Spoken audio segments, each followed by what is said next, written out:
doing a special edition of This Won't Last podcast. Just Paul and I sitting down, shooting the shit. Yeah, So, shoot shitting. I love it. As opposed to scat shooting. Got my rider ready to go. There you go. Put your eye out with that thing. And the other thing. Yeah. Yeah, we were just sitting there bullshit because we came across this random news article as goo.ne.jp, some Japanese website. I don't know them. Maybe they're big. I mean, they got a bunch of votes on it, but they did a poll to rank the mangas that the fans think should be the true national manga of Japan. I'd say it's surprising to me, but I guess if you ask like the average American what they think it would be, it is. Let's save number one. I think it's gonna be obvious, but we'll save number one. I don't know these. I'm not even gonna try to do any research on them. I'm just gonna say the names, and we'll move on. Wikipedia. Number 10 was Chibi Maruko-chan. Maruko-chan. Yeah. It looks like it's just like the picture they got here is a little girl walking in a town, like it's a, like you're saying, it's like a slice of life kind of one. So I'm sure it's a comedy one. Shoujo manga. Yeah, like shoujo's slice like everyday people stuff. Like that stuff is huge over there. Big, majorly popular. And I think like we're getting into is like there's like whenever anybody over here thinks of manga or anime, they think of shonen. Yep. Like that's it. All they think of is like Naruto and Dragon Ball and Bleach and all this stuff. Yu Yu Hakusho. And like just big battle animes, but like they don't think of like there's because I think like where the American and where the East and West fandoms and like entertainment is split. Yeah, was over here. TV became a much larger part. Yeah. Of entertainment, and by way of also movies became a much bigger part of our consumption. And so that when they did that more and more, and again, because we're a much more conservative society, yep. But like fake conservative society. Well, I think part of that, kind of what you're getting at, is like you think about who a lot of those types of things are directed at as women, misogynistic comment or not, they kind of were and still are, and that definitely that format of receiving your pop culture being TV changed in the 50s and whatnot. Because it was something that women could still do the house chores while watching TV. Like, ultimately, I think that's why it did. Why it went from novels and comics to just television, to soaps and all that sort of stuff. Yeah. And because of our facade, just the way the cultures broke down, where, men have their roles, women have their roles. And again, that's over there also, but it's different, but yeah. Yeah, but again, it's more, they more so than us have been stuck in this weird, extremely traditional, yeah, while like neo love, where everything is either like super weird, yeah, or how it was 1,000 or how it was 200 years ago. So it's just this weird, like you just walk in the streets and you're seeing just traditional Japanese clothing, yep, with like rockabillys and goths and super goths and Lolas and all these like weird like this super mashup of cultures. It's like the Warriors come to life. Yeah, but it's like, hi, it's Tuesday. Yep. And so like where comics over here became stigmatized as just stuff for kids. Yep. And even still now, I mean, it's more accepted, but still, it still has that stigma of being just for kids. Yep. Or guys who won't grow up. Yep. And let's be honest, Image didn't help that. Image Comics didn't help us at all with that. We need more pockets. Pockets and belts. I'm just gonna say Gen 13 Witchblade and walk away. It didn't help the cause. So where obviously movies and TV shows helped out over there, a lot of their television takes Liefeld. A lot of their television in the East was based, it grew out of the manga love, and a lot of the movies kind of too from that. And again, there's a lot of different movies over there, but here, I mean, comics were, again, comic TV shows, comic movies were still just meant for kids, young adults. Like, it wasn't anything to be taken seriously. Whereas over there, I mean, God, one of the ones we're going to get into, I'll go on that, but I mean, like some of the ones here. I mean, there's just ones that are just straight up just like a girl's life. Yep. I'm reading on the Wikipedia here, and it's basically, yeah, that's all it is. Just follows her and her hijinks. So it's like the female version of Shin-chan, but not as yeah. Did that one make the list? No. I feel like it should. A lot of these seem pretty old too. Like the next number 9 here is Gintama, Gintama. This one looks a little bit more in the shonen vein. Looks like some kind of like warrior. I don't know a whole lot about that one yet. Conquered by aliens. Perfect. Set in Edo, which has been conquered by aliens. Of course, Edo being reference to the period, the regime in in Japan. The plot of a life from the point of view of Samurai Gintoka Sakata, who works as a freelancer alongside his friends Shinpachi Shimura and Kagura in order to pay the monthly rent. So a little column A, a little column B, a little shonen, a little slice of life. So I think a lot of those are going to share that, where it's comedy, action, and just like everyday stuff like crisscross so much in these things. Yep. But like even some of like the big, like even some of like the heavy hitters that like the average American audience knows share a lot of those. Number 8, it's called Touch, lowercase t, and it covers just some girl with like an 80s big hair and some dude like leaning over playing baseball. Like I feel like this is literally just a normal like the most normal comic you could probably or manga you could probably think of. It's a baseball manga. Perfect. Misura Dushi. They give a lot of the adaptations and stuff, but they don't really have. That's number 8. I mean, granted, like some of these, like this one here, like it's number 8 at 104 votes. So this isn't Japan's biggest website, but pretty good size. Yeah. Number 7. Okay, this is one of those classic, really long title animes. Police box in front of Kamiari Park. Police box. Police box in front of Kamiari Park. Kameari Katsushika Ward. That's a long ass name. I didn't return anything. Let's just try a police box in front of nothing. Perfect. Well, whatever it is, it's number 7, and it's some dude like with his shirt's like half off on the cover. It's weird. Japanese manga is weird. That is an awfully long title. Sort of. I'm intrigued. Like I feel like I want to know about it. Plot. All right, let me see. So I'm referencing Manga Rock right now. Manga Rock website.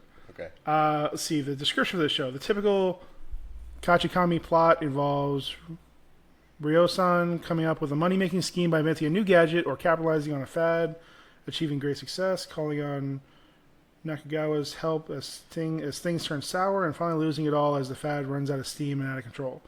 While the plots are gag-driven, much of the humor comes from juxtaposition of mundane characters with bizarrely incongruous. Let's see, this dude's wealth, Mary's appeal, everyone's lack of actual police work, most of which is never explained or rationalized in the slightest. Perfect. So it's a cop trying to just with a bunch of like get rich schemes.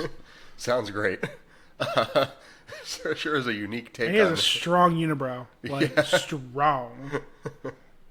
I mean, I'm not opposed to it, but yeah, I mean, it's. I mean, who the hell would have thought a cop comedy would be number 7 on this list? Yep. Going number 6, one a lot of Eastern audiences, even 90s babies, are gonna know. One Piece. One Piece, yeah. Again, one of the like the number 1 of the big 3 of shonen anime or shonen manga for 2 decades now. Yep. Like has not lost its play. It's been in the top 3. I don't know if it's been number 2 or 2 or 3 at all, but it's been in one of the big 3 for 20 years. Yeah. Which is insane. And the fact that most American audiences still know what the hell it is. Yeah, like I'm super vaguely familiar with it. I've never really got interested in trying it. I know the kind of general plot. You're looking for the One Piece treasure, yada yada, grand line, yada yada, devil fruit. And then outside of that, no, I don't really know anything. But it definitely, I think one of the probably reasons why it has won over a lot of Western audiences because it's a very distinct art style. And even beyond that, I mean, there's just so much content, so much to watch because it's been going on, like you said, 20 years. And it's been going on so long that I would say it was in the big 3 when big 3 were Dragon Ball, Yu Yu Hakusho, and One Piece, and then it has continuously been in the big three and still is the big three of shonen. 20 years later, it just keeps showing up. Just keeps going. Dragon Ball has fallen out and come back, and One Piece never went anywhere.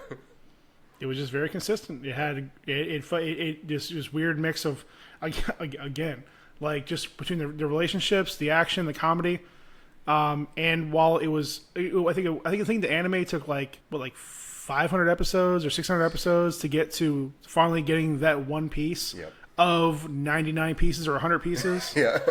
And it's just goofy ass pirate kid that can Stretch. Anime Mr. Fantastic. He's a high schooler. it plays. But I watched a couple episodes. I mean, I found myself getting caught up. I mean, I didn't keep watching it, but it was enjoyable. It wasn't one of those things where I'm like, I watched this like this and think this is the dumbest thing possible. So I mean, it's still the test of time. And that one got 258 votes. Nice. I feel like they have a strong enough set of characters to keep it going. Like there are some of these things I think are going to rely on like the main protagonist, whereas legitimately you got a lot of people who like all of the supporting cast. Yeah, it's one of those like where like the other ones kind of like have copied off of where it has so many characters that everybody has somebody. Yeah. I mean, there's a character in there called Bobo Bobo Bo. I don't know anything about him. I only know him because of the name, and it's just that's become viral in and of itself. I mean, it's got a dude in there named Zorro, and then that's not even like a joke. Like his name's Zorro. Yeah. Like there's like baby deer thing that turns into a giant deer thing. I don't get any of the show, but I almost want to. 100% banana sandwich. It's just full unbridled Japanese. Yeah. And this girl with giant titties who's like, and like a character will just leave for like whole arcs. Yep. And then just come back like the fuck.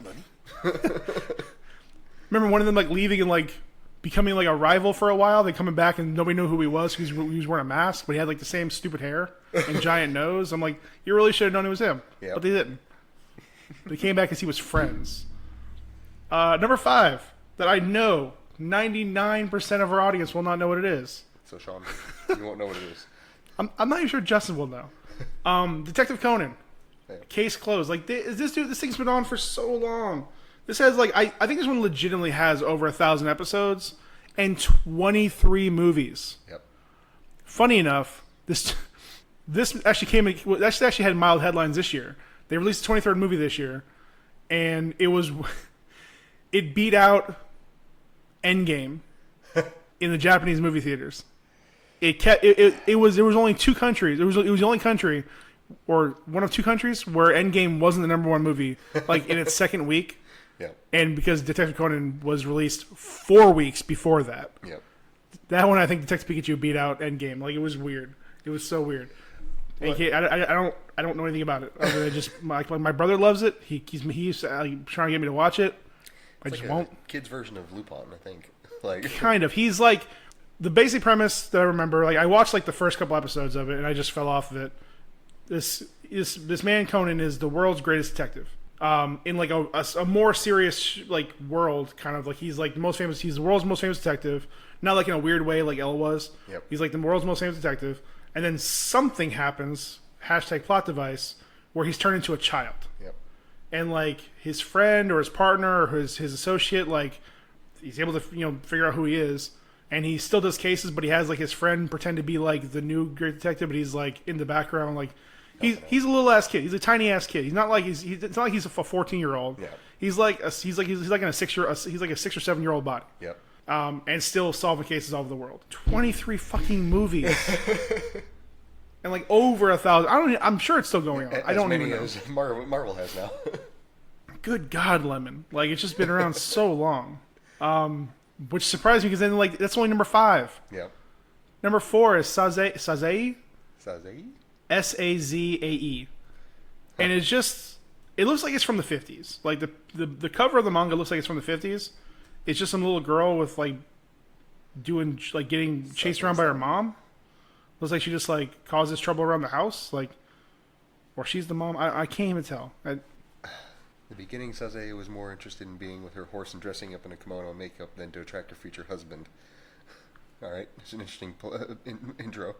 Forward thinking that in her words, modern Japan family. Well, it says here, Saze was a very liberated woman. Many of the early plot lines revolved around Saze bossing around her husband to the consternation of her neighbors, who believed the man should be the head of the household. Okay, so there's not really sure what to gather from all that information, but it looks like it's just, again, kind of slice of life, just from a woman's perspective. It seems to be that either she grows up. Yeah, I can't really get anything from this. Well, from the little bit I've heard so far, it sounds like it's kind of like the precursor or like the heavily this heavily inspired Agretsuko. Okay. So it's more like the slice of life, more the not necessarily shoujo, but like just like saying, just more a manga from a female perspective. Exactly. And Agretsuko, that one, I don't know if you watched any of it, but that one turned out to be semi decent. Yeah. I liked it anyways. Not to get off topic, but yeah. Well, like I say, like, from sounding like that kind of heavily inspired it. Whereas that one looks like it sounds like she is married, but you try to be more of like, again, less of the quiet woman behind the man. Because again, like as crazy as their anime and things can get, like household like family, like real life wise, they're extremely traditional. Men are the leaders of the house. The woman, if they're married, traditionally stays home, takes care of the house, has food ready when he comes home. Like it's like a Republican's wet dream. And a lot of the time it is almost to the point where the man barely ever comes home and just works a lot. Yeah. Which I mean, there are certain aspects of American life where people are like that, but not to the extent that it is over there. It's almost commonplace. Yeah. Well, and again, because I think overall, and again, not to like belittle them and not to like summarize too harsh about it, it's definitely that mindset of the individual is always play second fiddle to the whole. Yep. So the person, the individual will always has to kind of do more of their part to help to ensure that the greater part succeeds, whether it's society, the business, the family, which again I think is the main reason why is obviously a large reason why the last name comes before the first name. Well, yeah, it's that mentality where it's always family before the individual, it's always the company before the individual, it's always the country before the individual. Hundreds of years of imperialism will do that. Yeah. And yeah, a lot of that still goes. Again, even a lot of the ones I think that have those offshoots where it's the goths and the rockabillys and all that, a lot of that is still ingrained in them where it's still that's their crew, that's what they represent. Yeah, like to a T. Gosh, I wish I could remember what they call them. Those they have a name for it. Not just the rockabilly ones, but the ones that are like almost biker inspired. But man, I wish I could remember that name because it's really interesting. But like they actually have this whole thing, and they're truckers too. Like they deck out their rigs and they like dress it up and make it all crazy, and like they have this whole thing where they wear freaky outfits and dress up all like inspired. Like they have different themes and stuff to their outfits. The trucker ones. Yeah, Japanese trucker. Well, I saw the Bosuzuko, I think was the term for the bikers. Yeah, or the bikers. Yeah. The truckers, Messy Nessie? No, that's not it. Messy Nessie Chic. That's what. Yeah. Tikatora? Okay, that probably sounds right. But yeah, they just. Good God! It looks like fucking Optimus Prime. It looks like what Optimus Prime would look like in Mad Max. or if he was married to Elton John. Yeah. Like, good God. Like, I mean, I'm not saying I'm not into it, but good God. This may end up having to be a YouTube video. If I get any time for that. Yeah, I mean, it's just, I mean, the subcultures it's out of control, but even still with that, it's still super traditional, super, it's still all about respect. I mean, again, it's really, I watch a few, a bunch of videos of like, when like different YouTubers going to Japan and like, again, like playing Pokemon Go. In America, like it's super loud. Everybody's like, hey, over here, this is going over here. Over there, like they'll do like, it's still like the number, like it's still like top 5 in the countries of doing it. Like I know, like I think right now, I think either Thailand or the Philippines are like number one player base. Yeah. But in Japan, like they'll do like these huge raids, like legendary, like raids with like 100 people around, and nobody says a word. Yep. It's just super quiet, whether they're on trains or on the streets, and like nobody talks. They're there for a purpose. Yeah, but I mean, in general, like it's just people don't talk really on the streets. Yeah. They, and again, they always have this image of Japan and like with the neon lights and like 1,000 people cross the street at one time, Tokyo and half of them wearing medical masks.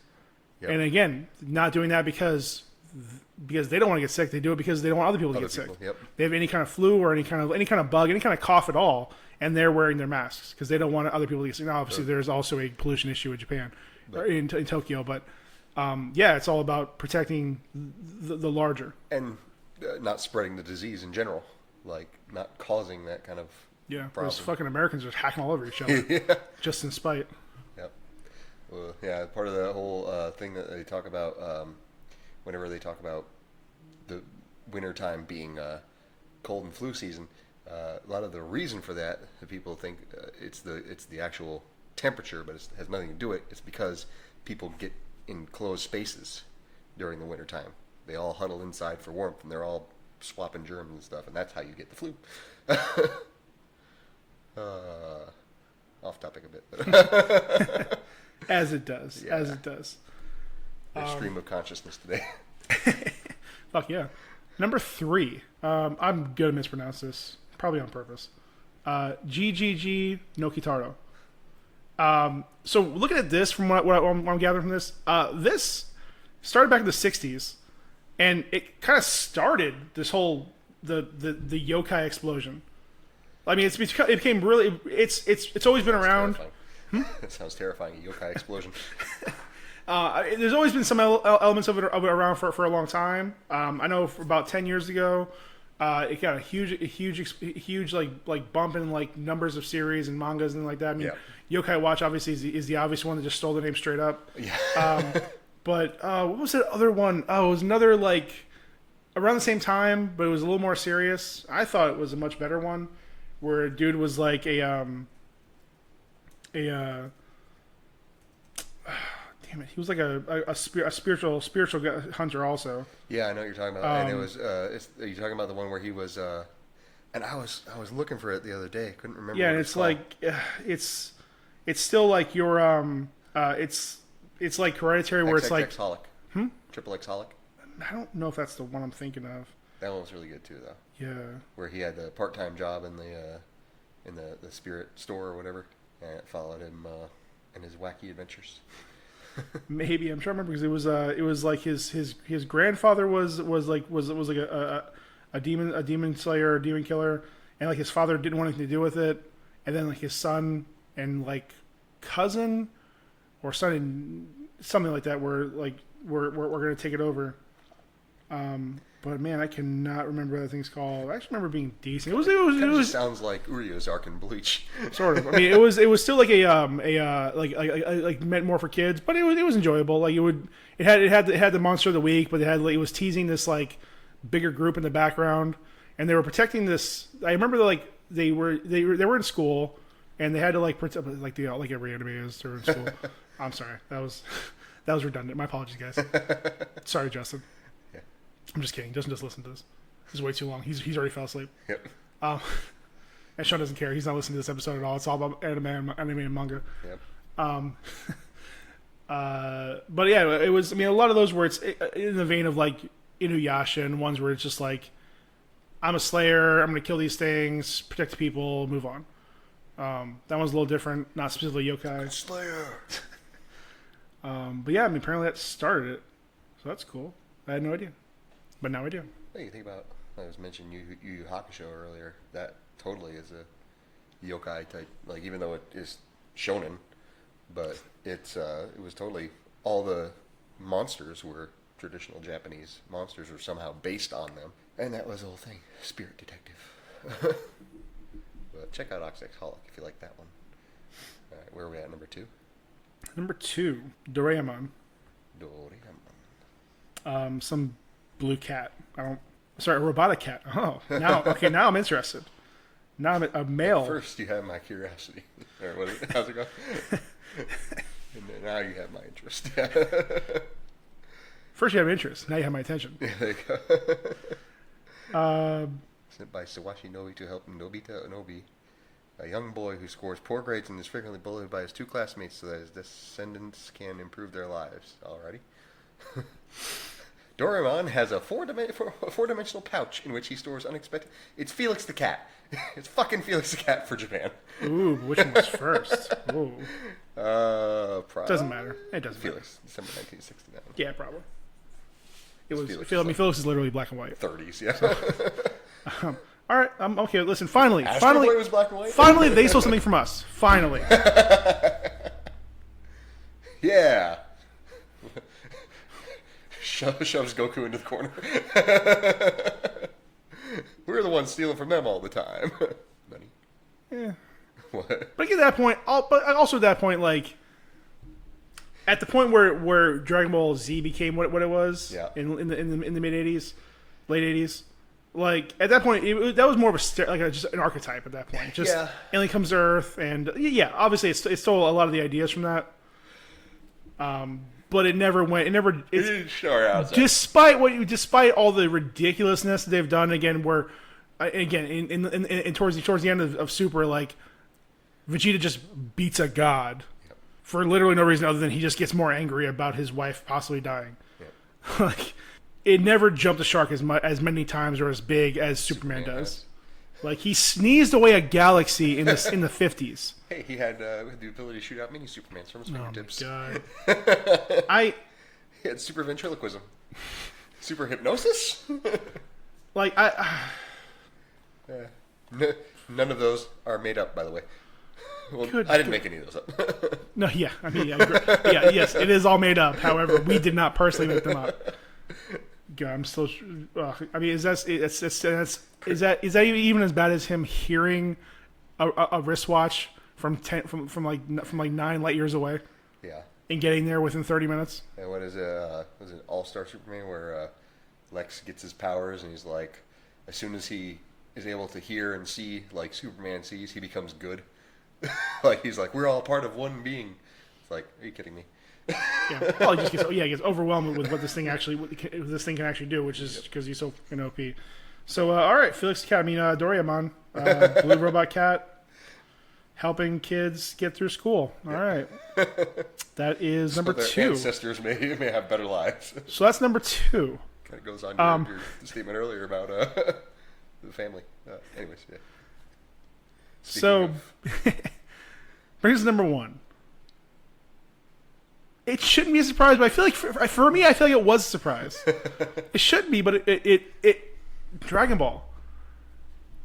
Now, for the layman, Dragon Ball encompasses everything through the end of Super, or the end of Z. Sorry, the end of Z. Yep. That was technically all Dragon Ball. It just became on the anime. They just added Z because Z's are cool. Sure. I forget why they actually added Z. I remember there was like an actual reason for it, but it wasn't like a good reason.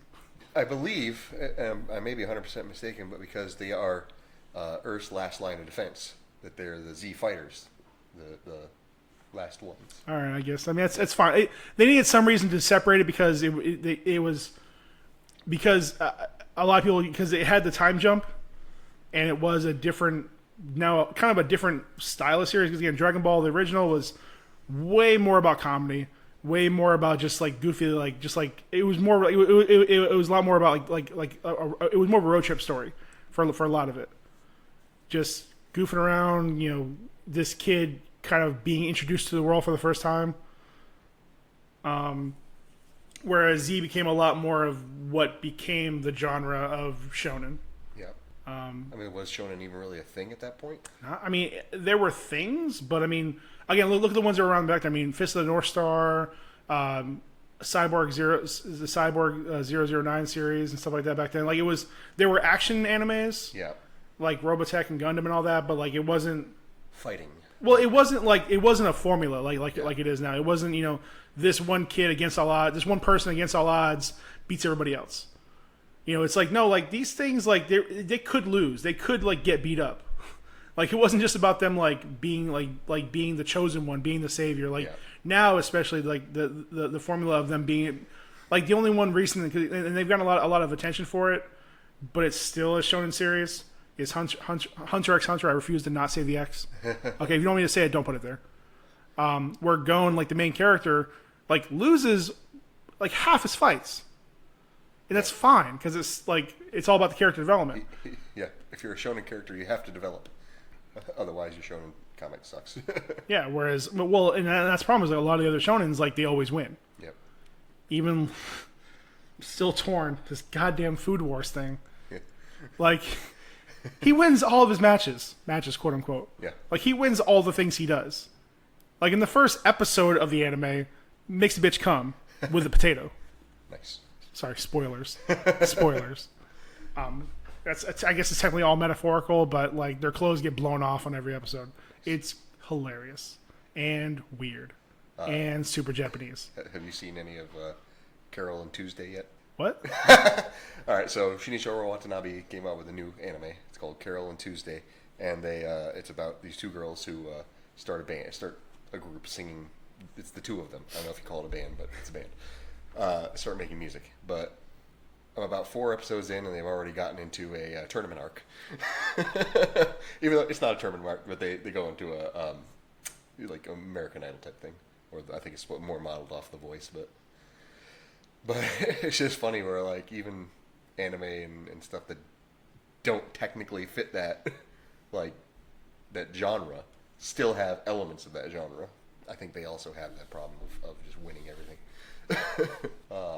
True. But I mean, we could do an episode. We can do an entire series of episodes about Dragon Ball. Oh yeah. You know, again, granted, nothing about it is super original other than just what happens in the stories. I mean, he adapts a Journey to the West, but just the way he does it and the characters he uses, the way he uses it. I mean, he throws in Frankenstein, he throws in communists, he throws in like just evil emperors. Like nothing in the series is wholly original other than just the way the world builds. It's just this goofy, fun world that this little kid with a tail can goes through and learns. I mean, yeah. Fucking Master Roshi, like Master Roshi, just a super creeper, and like the way he's introduced is like the ultimate badass. Like he tells him it took him what 50 years or 90 years to learn the Kamehameha wave. Yeah, something like that. And Goku's like, ha, learns that just from watching him. Depending on which version you watch, he just learns how to do it, but very poorly, or he learns how to do it massively. If you watch the what was that called?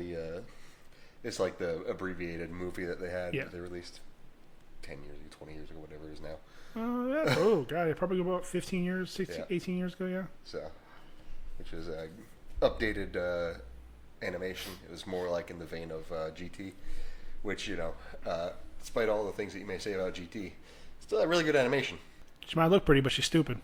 That don't matter. So just while we were doing this, I pulled up a random list of American comics, and maybe it's just the one that I picked, but I picked 2 actually. But the one that I have top 10. It is all superhero comics. Just go through it really quick. Teen Titans number 10, Ultimates number 9, Wolverine number 8, 7 Incredible Hulk, 6 Action Comics. I'm assuming they mean Superman at that point. 5 Amazing Spider-Man, 4 Batman, 3 New Avengers, 2 Justice League of America, and 1 Astonishing X-Men. What is this? What list is this? This is top 10 from liveabout.com. Again, this is pretty much just me going off the first pages of Google, first search results of Google. And there's another one here. It's top 30, and it has a bunch of weird stuff on it. Number 1 is Mickey Mouse, spelled with a M-A-U-S. So I don't know if that's what that is. Maybe that's the German version. Mickey Mouse? Yeah. That's weird. Yeah. One Piece is on it. Like, well, it's number 6. So it's got to be worldwide. I searched specifically for American comics on the first one. Well, like, do you think American comics one is kind of hard to do because it's by popularity, or you're going by notoriety? And plus too, I mean, granted, there are the few like Action Comics and Detective Comics and Batman that have been around for like 80 years. Yeah. But for the most part, I mean, like Daredevil has been rebooted like 7 times. Yeah. Even Amazing Spider-Man or Spider-Man has been rebooted. And again, at any time, like Spider-Man had like 4 or 5 different comic series at one time. Yeah. Wolverine was in 9 different books at a time. And like if we're looking at just pure sales or looking at importance or looking at just how much people enjoyed them, Yeah. like again, there's been so many like stops and goes because the comic industry, especially during the '90s implosion, Yeah. everything just became like if you're not hitting a certain number, that's it, we're done.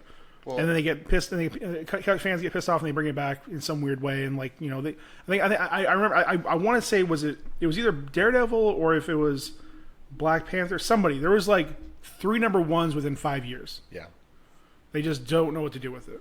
And I would argue that even though the movies and stuff are more popular, the Avengers not a very particular popular comic book. No, And- outside like the major events. Yeah, and even that is just because of their overall effect on the entire Marvel universe, not just because let's go see what the Avengers are up to this week. Whereas X-Men, I think, pretty consistently has got a lot of readers, even for events that don't affect the Marvel universe whole or are more or less relegated to the X-Men universe, which is yes, it takes place within the universe, but I think you've said several times it almost feels like they're separate anyways.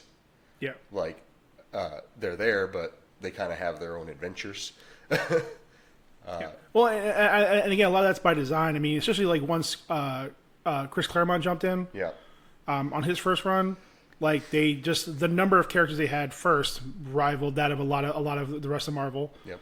And again, they're a lot more varied. They're from more places around the world. Yep. Their stories are a lot more. I don't want to say cliche and say politically driven, but it's definitely a lot more socially focused.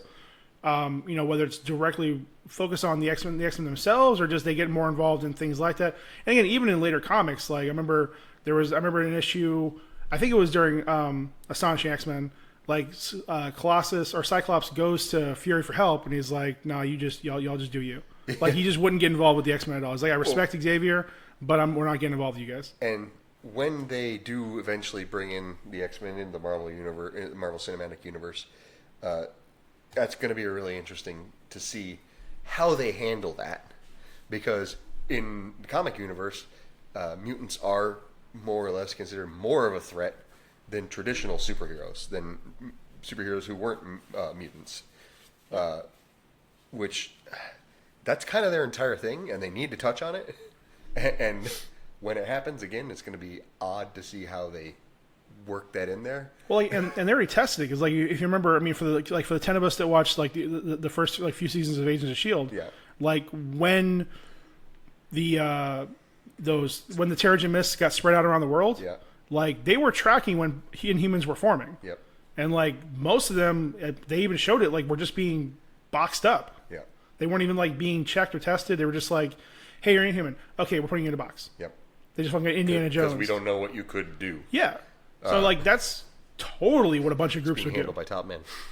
Because like that's definitely what a bunch of groups would do. I mean, this fucking 14-year-old gets pissed off, and all of a sudden he can shoot like optic beams out of his eyes. Yeah, I'm not just gonna let him go to school. Fucking warp reality.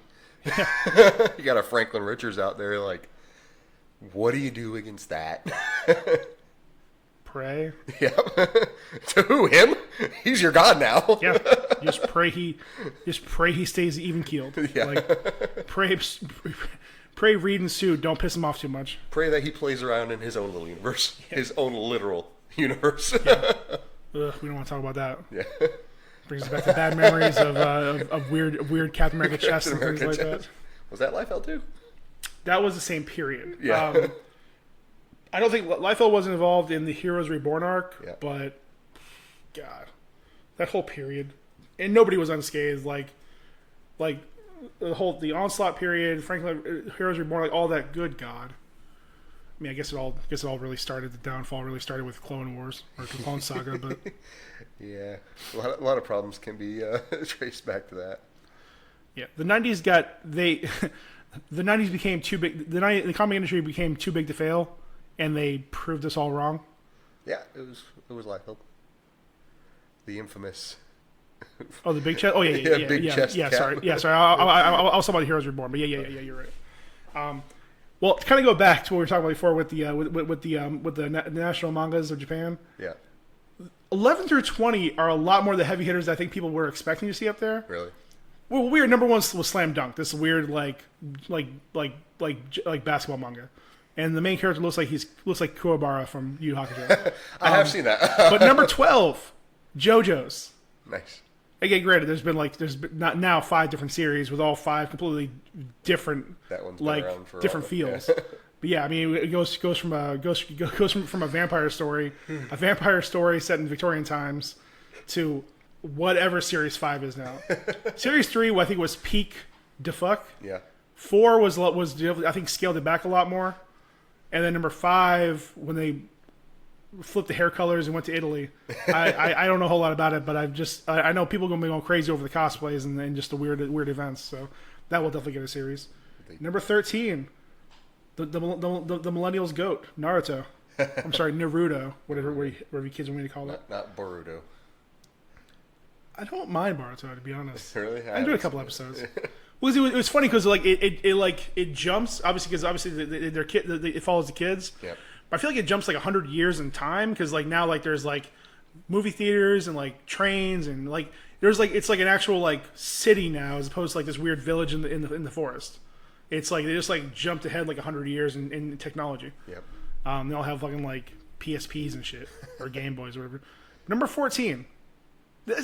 Actually, we're getting to a really strong run right now. Number 14, Sailor Moon. Yeah. Like that is Shocking that's not higher. One of the great blends of like shoujo and shonen. Yeah.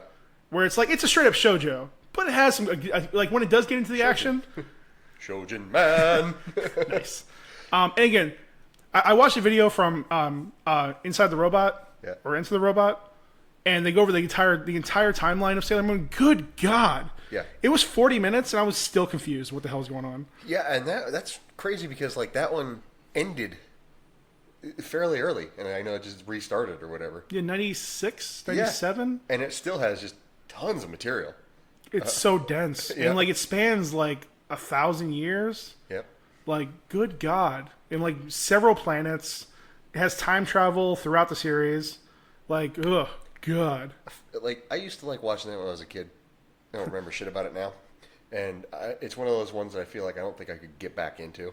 No, it's rough. I tried watching it. It's so rough. I haven't watched any of the new series. Back when I was a kid, I just thought all that stuff was funny because it was kind of weird and quirky. And it was like, no, I distinctly remember like getting out of middle school or getting out of like running home from school because and like watching that Ronin Warriors or what were they called? It was the Zodiac Warriors, something like that. I believe right.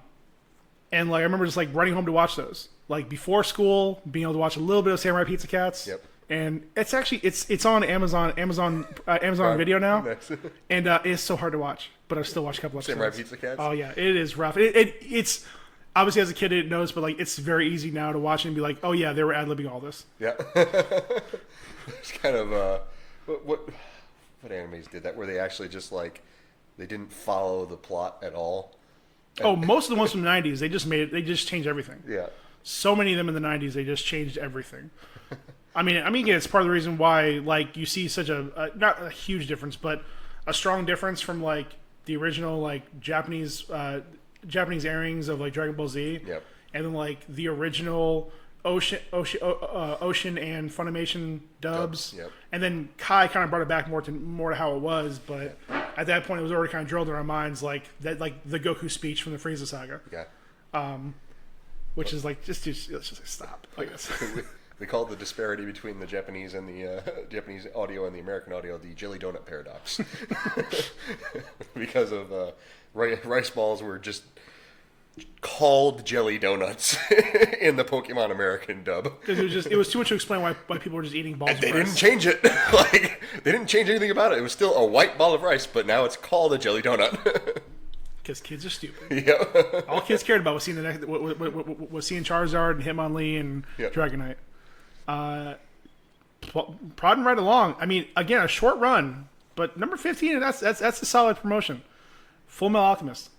Yeah. That's solid, man. Yep. Like again, I don't know how many issues it had. I mean, it only had what 26 or well, no. Well, how many? I can't remember how many episodes Brother had. But again, like way less than the rest of these around here. So the fact that you got to number 15, good on you. Good on you. Yep. If that was in the top 10, I wouldn't be mad at it at all. I just can't get into this one, man. Like, I know this is one of those like legendary ones. Neon Genesis Evangelion. I just can't get into it, man. I couldn't either. I tried watching it on Netflix. I never even made it to the elevator scene. Yeah. I watched the first episode and So nothing slow. grabbed my attention. The second one, nothing. Like, I know it has a huge following. I know it has. I'm sure if people actually listen to us, we'd be pissing a lot of them off. I think we have like 3 subscribers on Podbean. Noise. One of them's me. It's 2 more than I thought. All right. I guess I should create my own personal account and follow them. Follow us. I'll put it on the replay group. See if anybody is interested. Neon Genesis. Now we have actual episodes. But I mean, like, even still, like, not watching it, having never watched it until it was on Netflix, I was still fully aware of a lot of the shit. And again, that song is legendary. Yeah, Fly Me to the Moon. Yeah, like everybody's heard it. Like, everybody who's watching any kind of anime has heard it, and without even realizing what it was. Yep. It's It's just one of those. It's like that, Head Chala, Rock the Dragon, like certain ones, like, even you don't realize what it is, it fucking just, it's there. Like, it's in the Zeke guys. What's the Attack on Titan one called? Like, here's the thing. The second or third season of Attack on Titan changed the theme. Like, completely different type of song. Like, that first season theme song, that Very, very European style. and that thing grabs you. That thing hooks you. Like, that's so good. And then just like to go from this other one that's very slow paced and very and it's, I can't do it justice obviously by humming it. And I don't speak other languages. Un poquito español.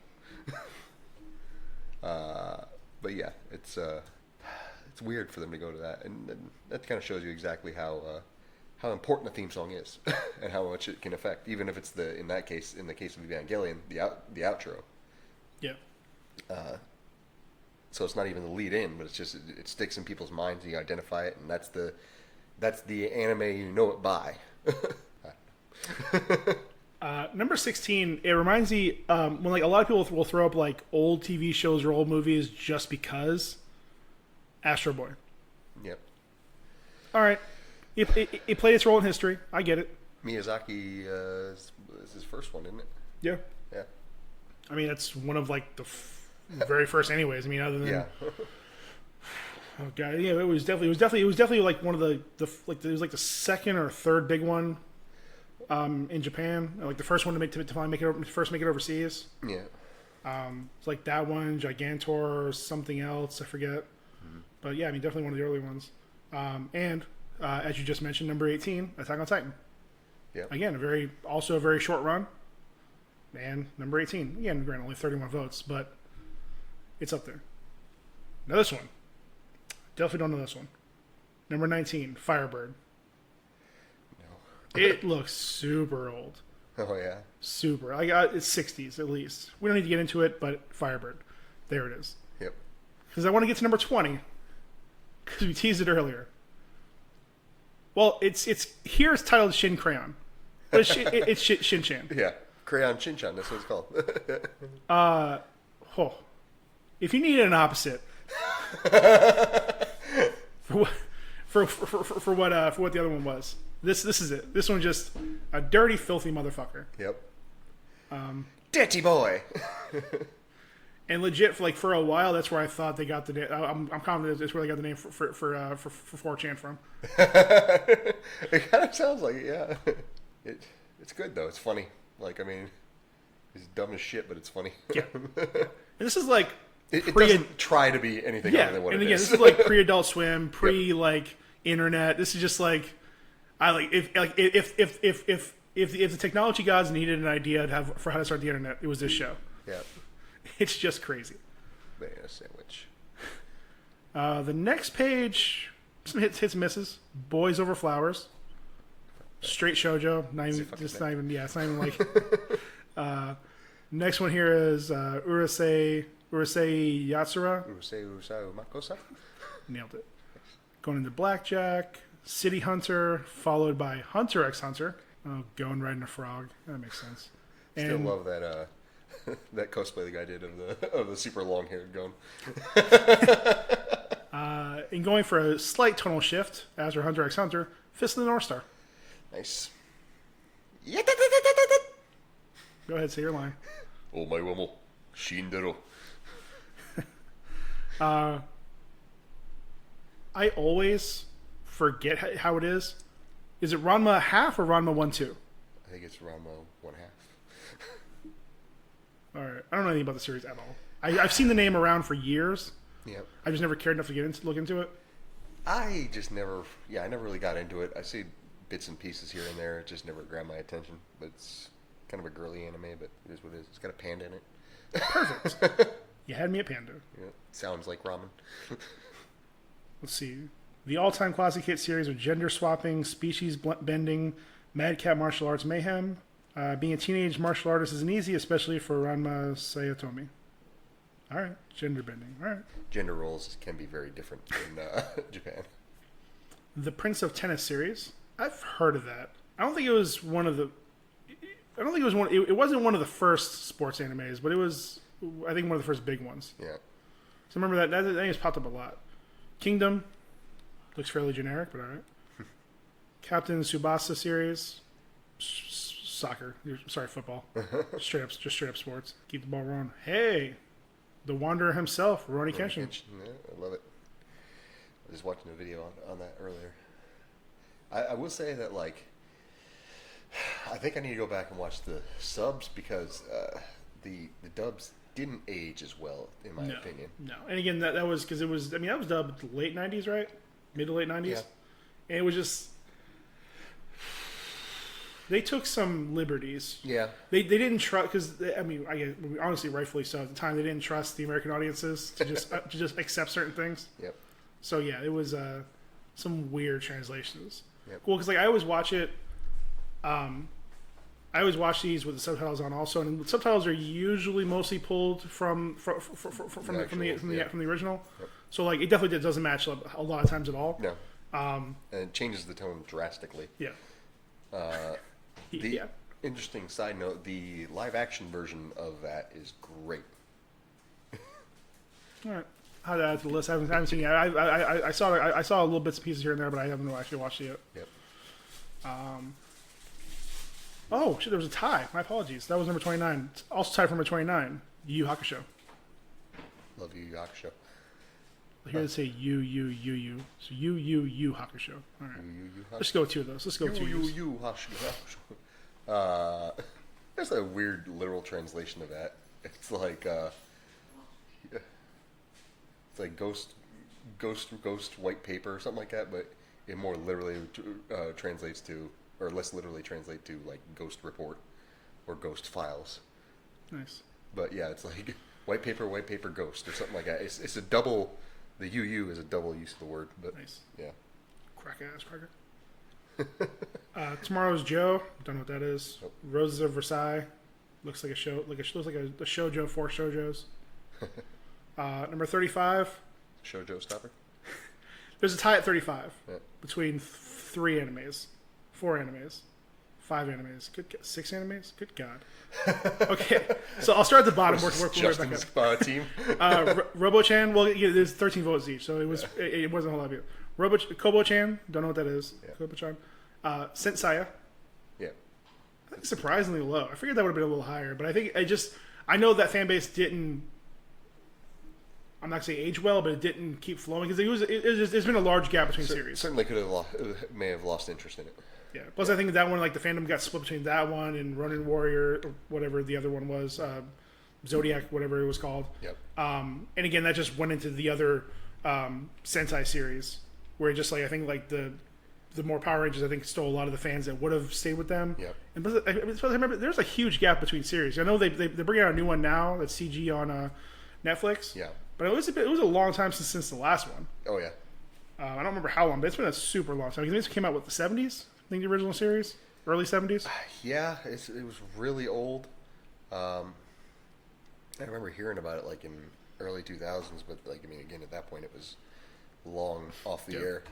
Um, but either way, it's just one of those that has stuck around for such a long time, even without it being on the air in Yep. syndication.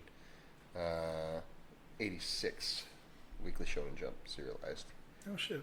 86 to 90. God, we're so much older. It sure seems older. It has almost like the Thundercats type feel. Like, even the look of it just is almost like a Hanna-Barbera from that era. I didn't mean to rhyme like that. Oh, this is Knights of the Zodiac. So what the hell am I thinking of? What the hell is Ronin Warriors from? So many of these goddamn series. Sentai series. Samurai Troopers. Really? That's what it was called? All right. I'm still down. All right. Well, good on you. Maybe it'll raise up a little bit after this series comes out. It won't. Trying to make Sentai happen. From Today I Am with 2 exclamation marks. It shows a blonde dude and a guy with black hair facing off. The guy with black hair has like super spiky hair, which is like almost like if Gon and Zaraki had a fusion. That's how his hair would look. And the other one just looks like Dio from JoJo. Nice. Or like they're both skinny. What's the guy's name? What's the second one's name? Dio? No. You said he looks like Dio. Can, I was trying to set up a joke. I was going to say, you thought it was me, or thought it was whatever he says, whatever the kid's name is, but it was me, Dio. It's a meme. Look it up, people. some old school love here. Dr. Slump. Yep. Akira getting some love. I mean, after winning the whole thing. Initial D. All right. I mean, I don't know much about it other than that game for like a year or two was like super popular. The anime I know made some traction.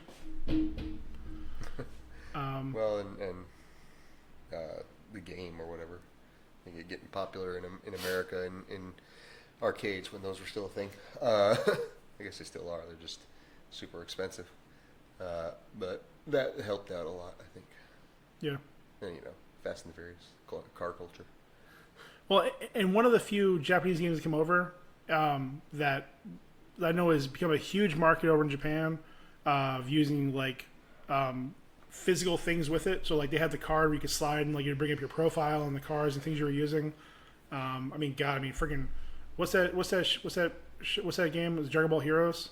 It's making like it makes billions of dollars from that one stupid game where you like buy cards and like I don't know anything about it. I don't want to know anything about it. I hate everything about it. But I love the anime. It's so great because it's just absolutely bonkers. It's just like, who can we just cram in here? Like, what's all the most bizarro characters, oddball bad guys, and all the fan favorite? Let's bring in Cooler. Let's bring in Jiren for a little bit. Let's bring in Future Trunks. It's great. You can hate on it all you want, but okay, I'm only gonna say 2 more, and then we'll leave this be. yeah. The other one for the time for 35 was Bleach.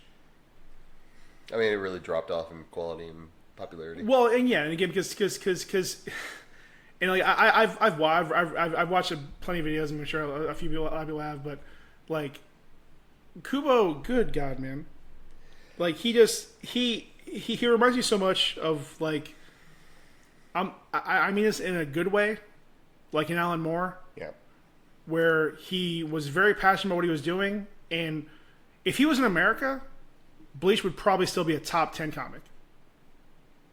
But he was burnt out by the daily grind, the weekly grind of having to produce a manga every week, and like just him having to give up on like the whole thing that made the series pop. Like the first arc is basic.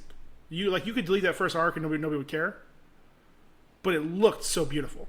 Absolutely. That's what kept people in there, and the Soul Society arc is where everything explodes. Absolutely. I mean, it was a great. Like it plods along a little bit when that immediate ending of the first arc, when he's training and they're trying to get into the Soul Society, where they what's her name, The crazy lady with the cannon.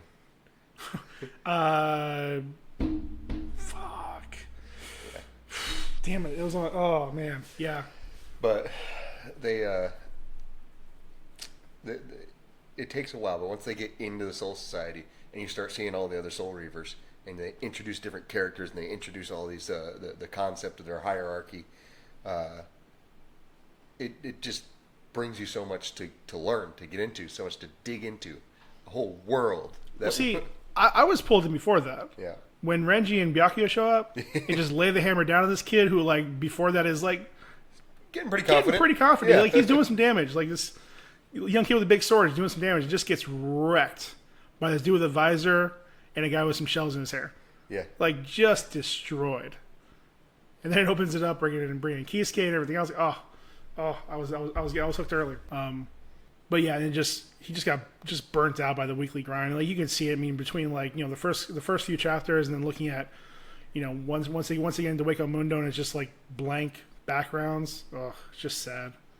Like, that fall was so hard. And I just, God, I feel so bad for these manga artists that have to do this shit every single week.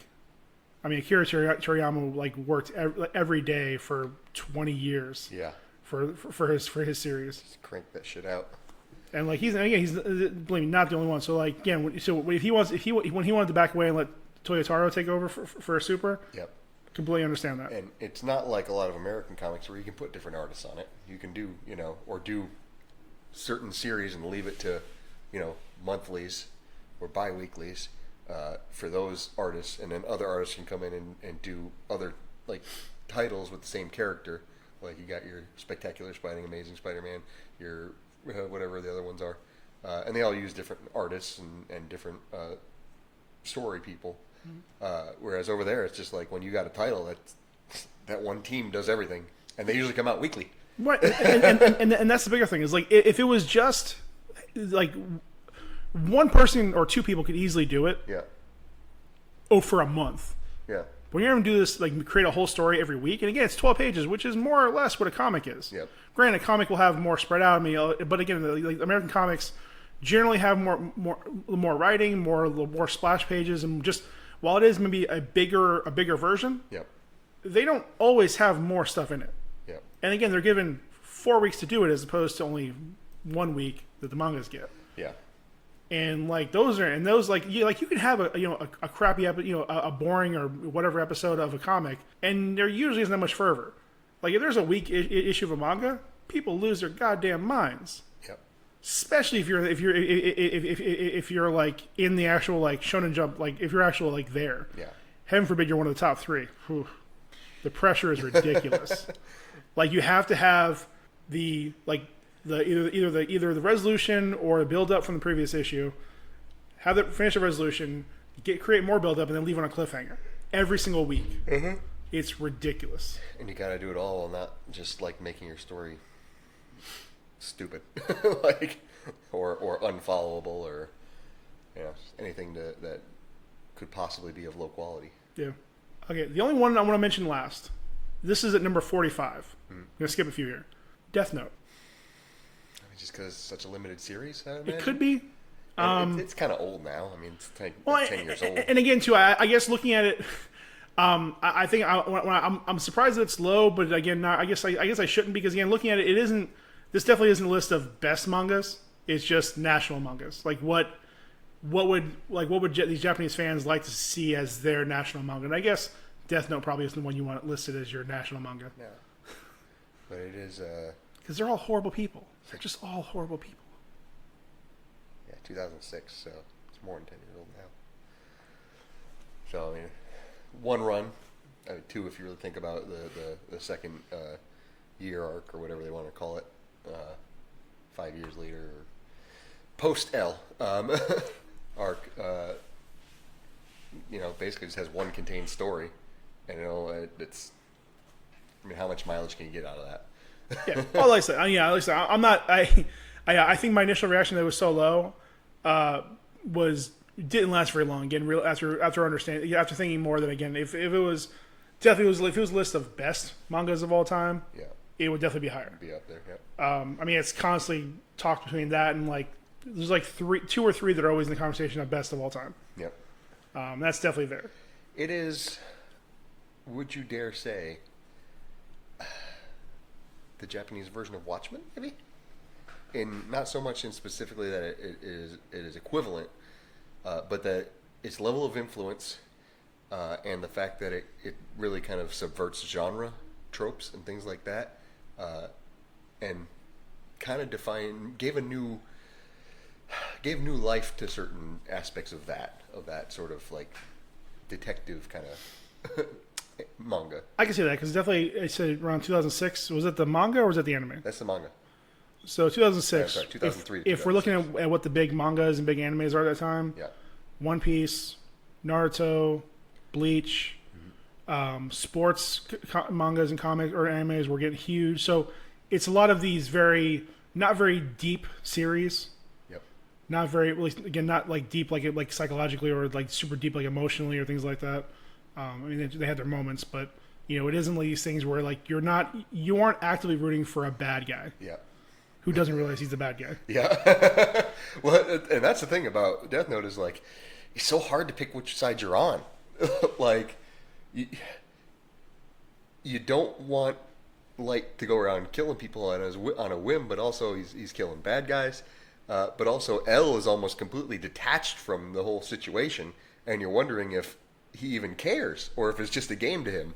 So the good guy is almost not likable, and the bad guy kind of has a point. And it's not in that traditional way where like the whole like obviously this is only for a recent thing, but the whole Thanos in the movies thing about being like, well, he's kind of got a point. The universe is overcrowded, and not everybody is gonna make it or whatever. May as well just snap him in half and give a little extended life to the universe. Like that's kind of I get it, but at the same time, not really relatable. Whereas Light is kind of relatable, and L is almost entirely not. Like that's his whole characterization is just being an outcast, a weird guy, sits weird, eats too many sweets, doesn't socialize. Whereas Light has all those things. Like he's a well-loved guy, a good student. He's got a lot of responsibilities. He's being groomed to be, work in the police department for his father. Like he's a good guy by all standards.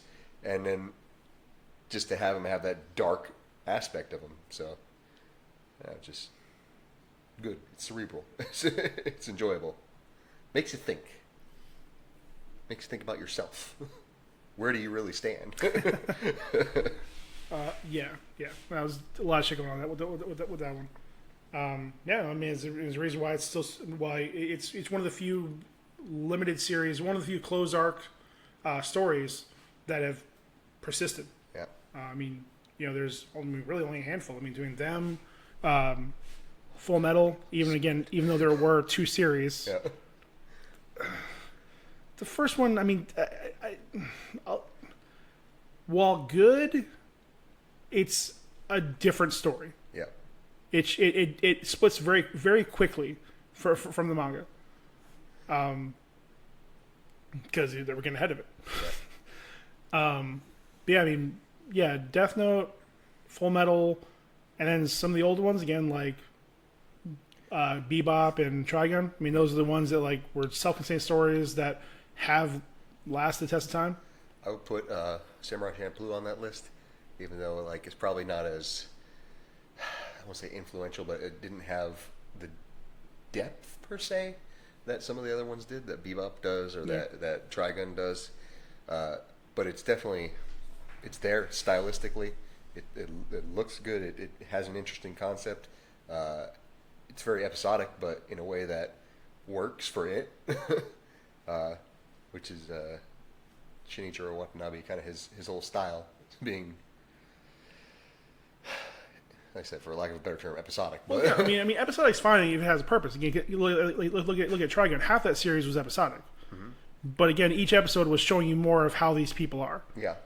What makes Vash. Yeah, I mean, it builds the characters in the world, and then you can go whole hog on the actual story of what you're trying to say. And if they're really good, like Cowboy Bebop, they string it along throughout all the episodes. Yeah, it just kept up and down, episodic arc, episode arc. So it just kept spreading around. Where there are great episodes that, if you took them out, it wouldn't change the story at all, but it would definitely change the feel of the series. Like, Poor on the food. what? Poor on the food. Or Mushroom Samba. That's it. Yeah, Mushroom Samba. Yep. There's just ones that it just they're irrelevant to the story, but so integral to the characters, just so integral to everything. Yep. What's the one with the slime?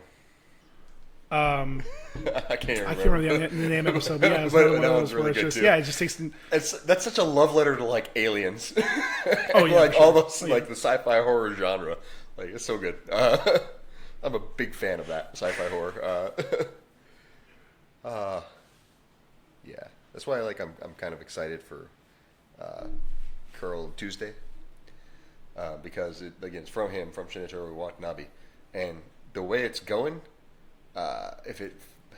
It's not particularly episodic. Like there is a story going through the whole thing, at least so far. But I'm interested to see where he goes with it because of his tendency to do closed-ended stories, like where Cowboy Bebop has a definitive end. Yeah. Like the beginning is debatable. Like a lot of stuff happens before you actually join them in the first episode. But the end is the end of that series. Trigun. Yes, he's going to continue to have adventures, but there's a very obvious ending point in Trigun. Death Note, cleared ending of the story. So I want to see what he's going to do with that. Hashtag not sponsored by Shinichiro Watanabe. Actually, kind of funny you say that because they just announced recently. There's going to be some new Funkos for Bebop. Nice. Man, I don't have that much money. Well, specifically, I'm trying to find it right now because I'm struggling for some reason. They're starting now I'm not saying this word right. Actual scenes from the series. So the Funko series is going to be. Are they going to be Funko style, or are they going to be... No, actual Funkos, but in a scene. So Interesting. the one they're doing for you... Is he throws out the window? Or... Coming down with the sword while... Well, he's got the gun pointed. That's a good one. It's fucking solid. There's so many good ones. Oh my god. Him falling out the window while the song plays. Oh man. The end. Bang. Oh, so good. All of it's just... Man, they that guy knows how to fucking tell a story. He knows how to work in a visual medium, and really even everything else about it is great too. He knows his music. He knows his everything. Knows characters. I was just looking at this thing yesterday. I already lost it. I mean, it's still Funko, so it's weird, but it's fucking solid. And I'm mad now that I can't find it. Cowboy Bebop Funko. Oh. But yeah, it was pretty cool. It even has the stained glass background. Yeah, it's pretty dope. But I don't know. Yeah, I don't know. I gotta figure out what to watch now because can't believe I didn't think of this before. But Cowboy Bebop. Nice. Yeah, I gotta figure out what to watch because I'm still I don't know how long until Super Series 2 comes out. Got October 12th is season 4 of My Hero Aka. Yeah. I don't know. There's a few things out now on Toonami that I haven't really grabbed onto. I still enjoy the crap out of it. Go ahead. It's called Anime Moments Pop Set. Nice. Yeah. I'm still really into Black Clover. Yeah. It's really grown on me. I was just watching it out of habit for the first while, but it's really kind of gotten on me. Fire Force, I still don't really care about. Kevin really likes it. I haven't really gotten into it. It sounds exactly like what it is. It kind of looks like they're kissing. The Funko Pop. Perfect. Yep. It's really where a Bebop fan wants, anyways. Yeah. Hashtag Yowie. Interesting thing about it is from the look of it, I'm not reading a whole lot about it, but it looks like they might be doing it for various anime. Like, But not yeah, just yeah, like, it's the start of a new series. So there's definitely plenty of things to pull from. I mean, anime is a very stylized genre. man, I need to proofread these articles. It says this the scene is from the final episode of the series. It is not. They face off in the cathedral at the midway point. God, Get it right. The final episode, you're in the the Syndicate Tower. Nakatomi Tower? Is Spike actually John McClane? Whoop, whoop, whoop, whoop. Have you seen any of Doctor Stone? Nope. It's I can't get past the premise yet. What is it? Everybody's turned to stone for reasons. Okay, so like the first episode starts off with this guy. He busts into his classroom, talks to his friend. Today's the day. I'm going to tell her how I feel about her. And he's like just kind of like average dude. Like he's he's athletic, but he's not like a super jock. He's not like he's just there. But his best friend is like a super genius. He has this weird like white hair that turns green, or it's weird hair. Green hair that turns white. It's weird. He's like obviously too smart to be a kid in high school, like like most kids in anime. Yep. So he's Franklin. He's Reed Richards level of intelligence, obviously. And he's the main character because he has weird hair. Yeah. So he's upstairs like doing his thing, and then like he sees she's watching his friend out the window, goes up to the girl he's liked for years to go tell her how he feels about her, and as he's like about to say, he's like stuttering and like I do, and like trying to stammering and trying to get it out. He keeps like freezing on what he's gonna say. All of a sudden, this big green light flashes in the sky, like behind in the distance. Okay. And he starts freaking out, so he like stands in front of her to try to like block her from it. And then like as it's going across, like everything starts like turning to stone. Interesting. So people, not everything, just all living things. So animals, people, whatever else, they start turning to stone. Stones. He tries to block her, tries to stop her. And like his friend in the window like sees it. Oh shit! Tries to react. And like I don't know. He does something real quick. Yeah. Flash forward. He starts breaking.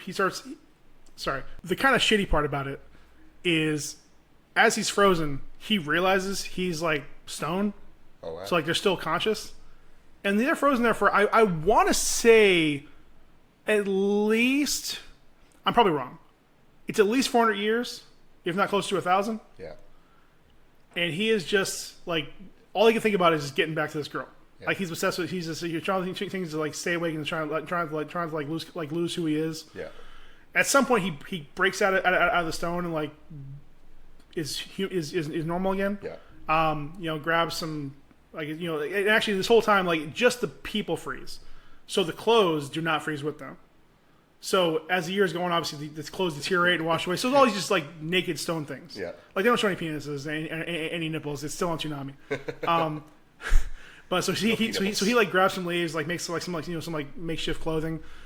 Follows the river, like follows the path down. Like the general direction he thinks that like where they work is for some reason he's in a cave. Yeah. Which I think is. Anyways, so finds the girl. She's like kind of like surrounded by the tree that they originally were talking about. Uh-huh. Not like it's not like grown onto her, but like she's just kind of like in the middle, like around, like kind of surrounded by the trees. Like he's like, "Oh, thank you, tree, for protecting her." Like some dumb anime thing they would say. Yeah. And then he sees a note carved into the wood next to it. Hey, idiot! If you see this, keep following the river. And it's a super genius like Reed Richards friend. Yeah. Follows the river, gets down to like this like cave or whatever where he is. He's like, "Oh, I woke up like 3 months ago or 6 months ago, whatever it was," and he like built this like mega like tree house. Like you do. As you do. Yeah. So they're working together because he keeps doing experiments to try to figure out like how to like uncrack it and things like that, and like they have this like all these like stone birds that he's like been testing on, trying to like, get them to like turn back. Anyways, he may not have found the cure. He goes to try to. Anyways, I didn't watch out the first episode. It's just a weird premise. Yeah. And like I'm thinking of like the psychology behind like all these people being stoned for all these years. How many of them broke? How many of them like? And again, like they see like broken, like in. Did you watch the Wu Assassin? Not yet. You should. I'm not gonna spoil anything now. know. Anyways, so there's all these like broken like stone people around. Yeah. And like, how many of them like do they crack because they mentally cracked? Do they crack just because like things broke? Were they still alive? Were they still conscious when they were broken? Yep. Are they still alive now as they're broken? Like when they get reanimated, they just like are reanimated, broken. yeah. Like so many things. Like I kind of want to watch more, but I can't get past the smart guy's hair. What's gonna happen when the girl wakes up inside the tree? Super naked. Yeah. Again, like from what they see, like she's not actually attached to the tree. It's just like kind of around her. It's weird. I don't. Yeah, but it's even anime. still, that's fucking weird. Yeah. Like, but again, like yeah, I mean, how many people will be mentally broken because of that? what if the tree grew through you? Yeah. Anime blood. Well, we've all seen Evil Dead. I'm intrigued by the series, but I don't think enough to watch it yet. I don't know. I haven't gotten into Demon Slayer, and I know all the other big animes that came out this year. I gotta get into Demon Slayer. I don't know. I already told you about my feelings on Shield Hero. I'm really lazy when it comes to watching new animes because I just don't want to go through the effort. To be honest, like, I'm just too lazy. Like honestly, if it isn't on Toonami, I'm just probably not going to bother. Highly recommend watching Goblin Slayer though. So I've heard. Yeah, and there is a dub out now, so All right. if you want to get on to Kiss Anime, and I think you can screencast with your Chromebook. I think you can screencast with your Chromebook. Yeah, probably. I don't know. I mean, I'm not usually out here anyways, but I don't know. Maybe, possibly. We need more content, right? Yep. Speaking Content is king. Speaking of promises that'll never happen, Todd McFarlane. He's just an empty vessel. He's a real cool dude. So he wants so much to be relevant. Like he wants so much to be relevant. At Fan Expo Canada, which I'm assuming is just some comic convention up there, yeah, and somewhere in the Great North. He said he's allegedly developing 2 different animated Spawn series. One aimed for kids and one aimed for adults. I struggle to think of what a kid's version of Spawn is. It'd be really boring. Yeah. I mean, there are things you could do with it, but it loses what Spawn is. Because I mean, you really wouldn't address him going. I mean, do you address him going to hell, coming back? Do you address him being an assassin? Yep. Do you address him being a meat face? Do you address all the rape and murder and all the religious overtones? Sin and debauchery. Yeah, I mean, do you just skip it to straight? Is he just like one of those like Saturday morning cartoon guys where is it? I mean, you obviously don't go full like Teen Titans Go on it, but yeah, his chains do not rend flesh anymore. They just kind of like gently squeeze you. I don't know. I don't know. I mean, I'm trying to scale back. So it can't be Teen Titans Go. Yeah. It won't be as visually light Yeah. as like say Adventure Time was. Yeah. But that has some dark shit in it. Like it won't like do you go like Young Justice almost? So it's like there are some serious stuff there, but you're not showing people like dying straight up. Yeah. Like I don't even like. There's a certain. His name's Spawn. Yeah. There's only so much you can do with Hell that. Spawn. There's only so much you can do with that. I don't. I mean, does he mean just like kids, teenagers, like PG-13? I mean, I definitely. well for the first movie. I definitely get going full like full R or full M. Yeah. For an adult series. Focusing on, again, whether it's going to be on a streaming service or on HBO or something like that. I just struggle with what a kid... And why would you try to do 2 series at one time? Like... Because he wants to stay relevant, like you said. He couldn't keep... He couldn't keep doing the comic. It just seems unnecessary. Like, either do one or the other. Because, like, splitting your resources, splitting your ideas... Because it'll just be a watered down version for the kids' version. Yeah. I mean, what stories would you tell? They all revolve around murder, like you said, murder, rape, sin, and debauchery. Yeah, I mean the first few arcs were all about revenge. It was getting people that got him when he was alive, and then after that it gets like super religious. Yep. Becomes like he's the centerpiece between God and the devil, or Malebolgia, Yep. the current devil. That's a whole thing there too. Yep. So like, What is this all building up to him being an angel? So is the kids' version just him as Angel Spawn? Yeah, Todd McFarlane's versions of angels is not any better, any different. Angela. But he won't be able to use her. Yeah, it's Marvel now. Mm-hmm. Yep. I would just say as an example of like even his angels are badass warriors, like As they should be. Yep. But yeah, I mean, I don't know. And again, he also here was a nice little disclaimer. He said, they won't quote unquote take shape until the movie's released. So, oh yeah, by the way, yeah, if you guys already didn't know, he's working on a Spawn movie. Yep. For his directorial debut, so that should be great. Worked out so well for Frank Miller. That's right, baby. We all remember how great The Spirit was. It had its moments. I would definitely say the problem would be that it was very clear that he was an amateur director. But visually, it looked really good. Well, because he was visually just copying Sin City. Yeah. Like, unnecessarily copying Sin City in so much. Yeah. In a way that really... The black and white didn't necessarily suit it that well. No, it just... It just looked like a knockoff of Sin City. It was all it really looked like. Yeah. Like Sin City, the black and white worked really well because of the violence and the gore and like the overall gritty tone of it. For The Spirit, like some of the things, like the kind of cartoonish movements and stuff, looked kind of good, but it still, like you said, it looked like a knockoff. Hopefully, hopefully Seth MacFarlane, or sorry, Todd McFarlane. Todd McFarlane doesn't try to copy the original Spawn movie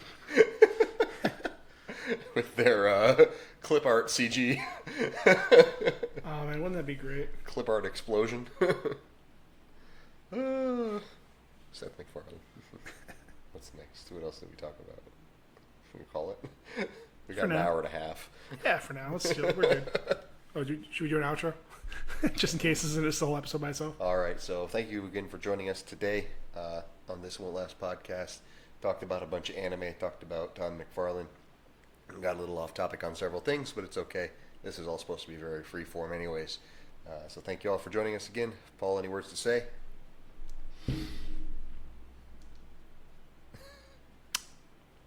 No. That is a word. It qualifies. It checks out. All right. See you guys later. You guy. Bye. Sean. He won't listen to this one.